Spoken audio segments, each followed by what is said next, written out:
What if your blessings come through raindrops?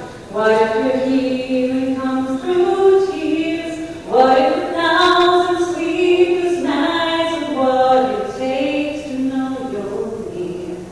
What if all the hardships of this life are your mercies in disguise? So all the hardships that we endure, they're really mercies in disguise. But sometimes it's kind of hard for us to be able to see that.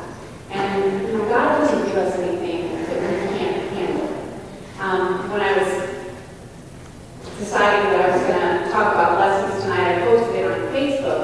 And a friend that I hadn't heard from in a couple of years wrote to me and said, I'm so glad that you said that, because it gave me a chance to kind of look at my life and things that have happened. And when we worked together in Cleveland, she was fired, unfortunately, and she was also pregnant at the time. And she says, when this happened, I was terrified. I was very scared. And I didn't know what was going to happen next. But it turned out that she was able to move closer to her family, which was a blessing. And her first child was diagnosed with autism. And the doctors had said that the second child really helped him and kind of got him through a very difficult time. So she says, thank you so much for kind of making me realize that. And I said, well, you're the one who's looking at it like that. You're the one who's seeing the blessings. And it's really about how we view what's happening in our lives. It's going to be the love that we give to each other, the time that we're able to share with one another. Maybe it's a hug for a sibling or a listening ear for a friend,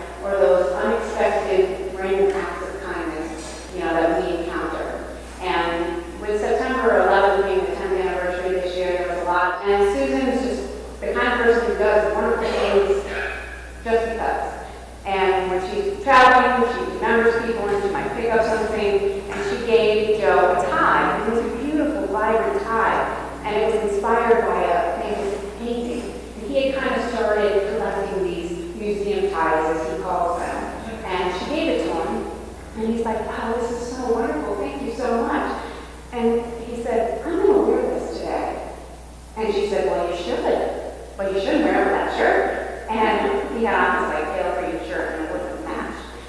So he decided, I'm going to go back to my room. I'm going to get a different shirt and iron it. It's going to take a little extra time. That's okay.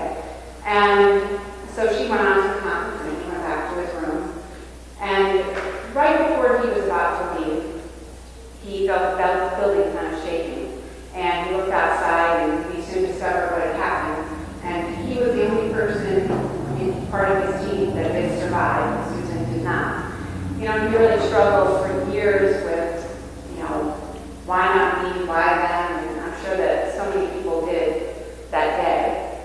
But, he was able to kind of walk away and take from it that he has so many blessings, and every day is a gift. And now he only wears those museum-type ties.